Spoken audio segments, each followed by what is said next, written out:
Salut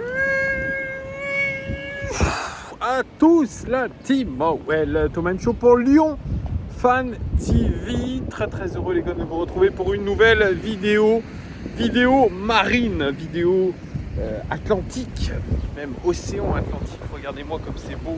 Il y aura un petit peu de bruit, de vent, de vagues, mais c'est bien aussi. Il y a même des goélands. On est au top. Regardez ça. Ça c'est top. Voilà, l'air de la mer, l'océan bleu turquoise. C'est ce qu'on aime. C'est reposant. J'espère que j'emmène dans cette vidéo un petit peu de flux de vacances pour ceux qui ne sont pas en vacances et qui peuvent essayer de trouver un peu de paix intérieure. Le mec se prend pour un grand sage. J'espère que vous allez bien les amis. Merci hier pour le live, pour ce triptyque surtout. Vous avez été super nombreux, mais je pense que vous avez été nombreux un petit peu de partout sur tous les lives et les contenus des supporters lyonnais sur les réseaux, parce que même si cette équipe nous déçoit énormément, qu'on en a marre, qu'on a envie de tout casser, et c'est encore plus le cas après ce premier match, eh bien, il y a toujours une passion autour de l'Olympique Lyonnais. C'est un club quand même qu'on adore détester. C'est ça qui est fou. Mais quand on est amoureux et supporter d'un club, on ne peut pas faire autrement. On est obligé de les suivre quand même. Même si on est très énervé, on les suit quand même. Donc merci à vous au nom de toute l'équipe de Lyon Fan TV. N'hésitez pas à vous abonner pour ceux qui ne sont pas abonnés. On est, je crois, quasiment aux 16 600 abonnés. Donc c'est très chouette. Vous êtes sur la vidéo des 5 choses que nous avons retenues de ce match. Et Dieu sait qu'il y a des choses à dire. Défaite de l'Olympique Lyonnais 2-1 en match d'ouverture pour l'OL de ce championnat contre l'RC Strasbourg. 2-1. Première chose que nous avons apprise de ce match, c'est que l'OL a toujours les mêmes carences. Et oui, c'est toujours la même chose. On a l'impression que c'est un bis repetita chaque saison avec les mêmes erreurs commises. Pourtant, on fait plutôt une belle première mi-temps. On est bien en place.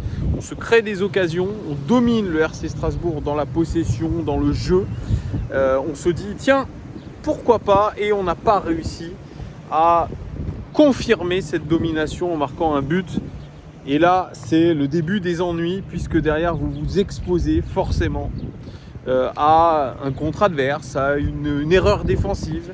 Et ça a été le cas encore une fois avec une erreur d'inattention sur coup de pied arrêté. Ce coup de pied arrêté de Jean-Rigner Bellegarde qui n'a pas été touché par un défenseur lyonnais. Moi, j'en veux énormément à Bradley Barcola, qui est transparent d'ailleurs sur ce match. Il a peut-être déjà la tête au Paris Saint-Germain, j'en sais rien, mais il ne saute pas. Il fait plus d'1m90 et il saute pas. Ça aurait peut-être permis de dévier ce ballon au moins. Et là, malheureusement, ça fait écran avec son autre défenseur. Je crois que c'est Diomandé. Et puis Ryu ne peut rien faire sur cette action-là. Il peut que constater les dégâts. Mais je retiens un petit peu les propos et je confirme ces propos, les propos de Ryan Cherki, qui nous dit j'en ai marre de venir vous voir et de vous raconter que c'est ballot. Non, il y en a marre. C'est pas la faute du staff, c'est pas la faute du coach, c'est de la faute de nous joueurs. Il y a toujours une erreur qui vient plomber le match. C'est vrai. Et c'est aussi le constat de Laurent Blanc. Mais rappelez-vous, il y en a un autre qui faisait ce constat-là il n'y a pas si longtemps que ça. C'est Peter Bosz qui disait on n'est pas assez efficace dans les deux surfaces. Et c'est encore la base du football. Et c'est la même chose cette fois-ci. C'est-à-dire qu'on maîtrise notre situation. On fait un match sérieux au final. On fait un match sérieux dans l'ensemble et on est plombé par deux erreurs défensives énormes déjà. Erreur à ce niveau-là, c'est compliqué. Puis inefficace offensivement. Ça aussi, c'est une deuxième erreur. On fait que des erreurs. Laurent Blanc nous dit on aurait dû gagner ce match 1-0. On aurait dû, mais c'est compliqué de garder sa cage inviolée. Ça va être, je pense, une des problématiques de cette saison. Essayer d'avoir une défense qui tient le coup. Lui, il dit qu'il est fier de sa défense centrale ce soir. Oui, mais la défense centrale, ce n'est pas l'affaire que des défenseurs centraux. Enfin, la défense, ce n'est pas l'affaire que des défenseurs centraux. C'est l'affaire de toute l'équipe. C'est l'affaire d'un bloc équipe défensive, d'une concentration qui nous fait défaut par moment. Oui, il y a de la jeunesse. Koumbedi fait des erreurs. C'est vrai, c'est lui. Ça vient de son côté, l'erreur. Mais il n'y a pas que lui. Comment régler cette problématique? Est-ce que c'est en amenant un peu plus d'expérience comme il le veut? Est-ce que, je sais pas, Paraît-il qu'ils ont travaillé les coups de pied arrêtés défensifs samedi. Ils ont beaucoup travaillé. Ça s'est pas vu malheureusement. On avait déjà aussi travaillé sous Peter Bosz cette problématique. Sous Rudy Garcia, rappelez-vous aussi cette problématique. Mais si c'est un petit peu comme je l'ai vu à Divonne-les-Bains, à savoir on travaille comme avec 2 regards de Merlan-Free et on doit répéter 14 millions de fois la même chose, j'en sais rien. Mais en tout cas, ces erreurs, je pense que Laurent Blanc les voit déjà à l'entraînement. Donc ça l'agace. Qu'est-ce qu'il voulait qu'ils disent de plus? Alors moi je le taille Laurent Blanc, c'est vrai, parce que j'en parlerai un petit peu après dans les autres points que j'évoquerai.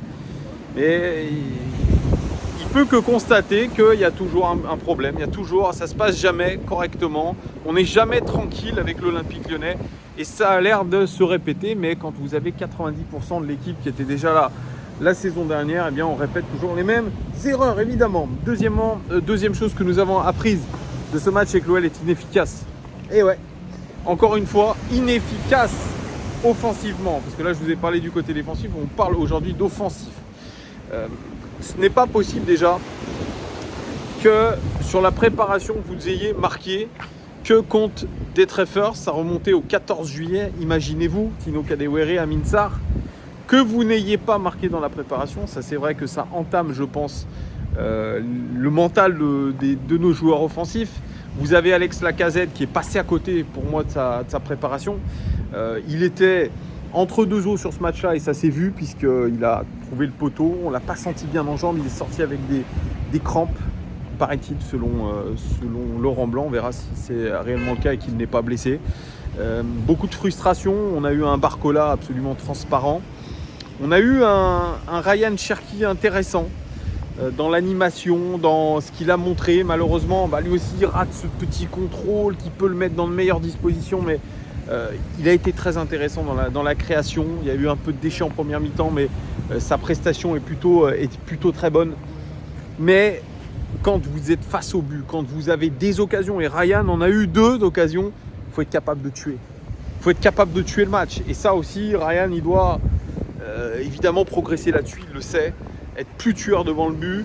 Ça vaut pour Alex Lacazette, ça vaut pour Amin Sarr aussi, qui a fait une bonne rentrée et qui malheureusement aussi a buté sur le gardien Matsels.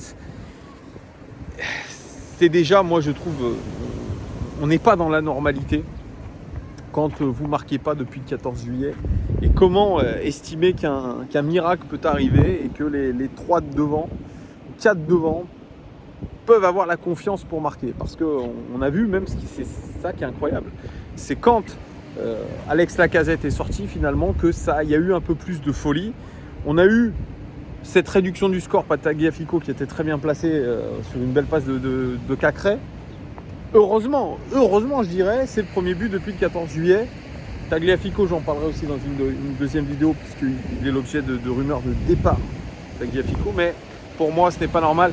Cette inefficacité, eh bien, elle va nous porter préjudice. Il va vraiment falloir qu'on trouve d'autres solutions. Si Alex Lacazette n'est pas en forme, si Barcola a la tête ailleurs, il faudra trouver d'autres solutions. Je ne sais pas comment ça va se faire, mais ça peut être un gros point d'inquiétude. Troisième chose que nous avons apprise du match d'hier, c'est que le milieu de terrain a plutôt performé. C'était notre inquiétude en début de rencontre, enfin en avant-match.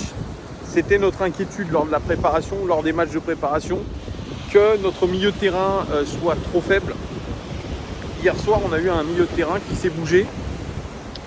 Cacré, Le Penant, Tolisso ont fait une très belle première mi-temps. Notamment Joël Le Penant, très critiqué ici et ailleurs, qui a eu un rôle de sentinelle, cette fameuse sentinelle que veut absolument faire Laurent Blanc. Eh bien, Le Penant l'a bien géré, je trouve, cette tâche. Il a été sérieux, il a été volontaire. Il a essayé, je pense, de mettre à part les critiques contre lui sur les matchs de préparation, sur la fin de saison dernière où il a été absolument catastrophique. Il a essayé de délivrer une prestation plutôt très correcte. Correcte plus, je dirais. Et ça, c'est un petit peu rassurant. Tolisso, pareil, fait une belle première mi-temps et globalement, même sur ce que vous mettez dans les commentaires, c'était lui le mieux noté sur SofaScore.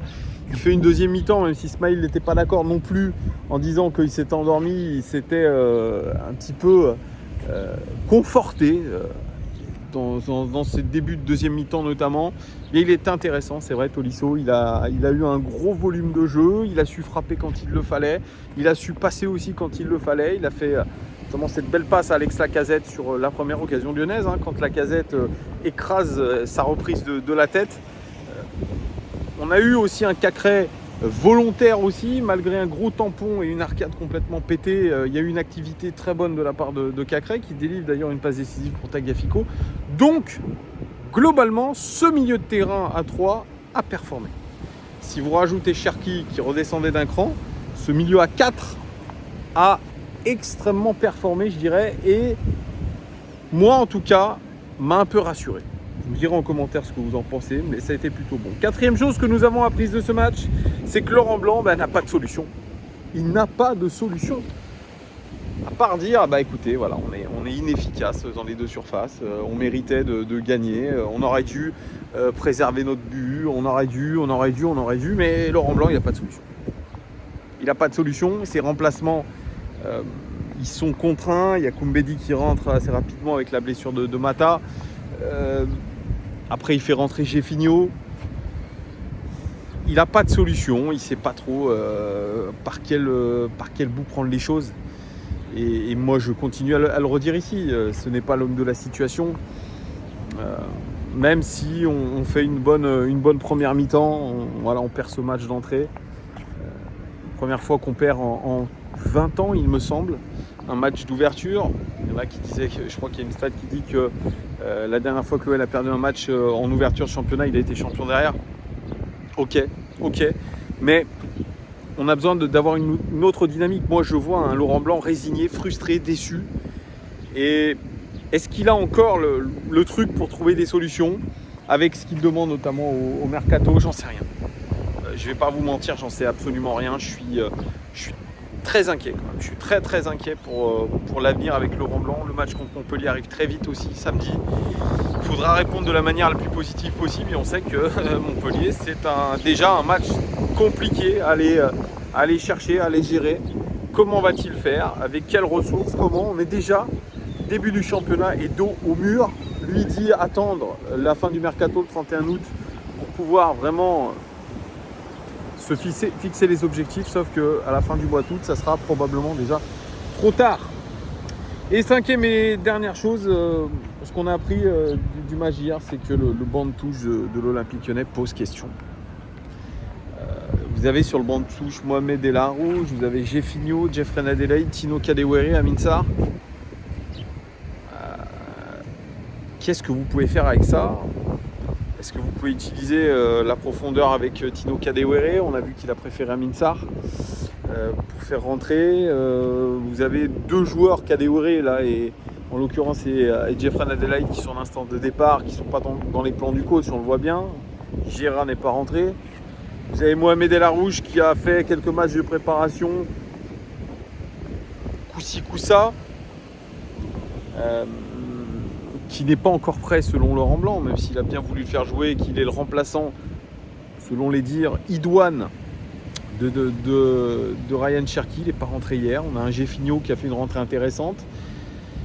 On a Koumbedi, on a vu les limites aussi de Koumbedi, à savoir les capacités défensives un peu complexes. Beaucoup de fautes, des cartons, toujours en veux-tu, en voilà.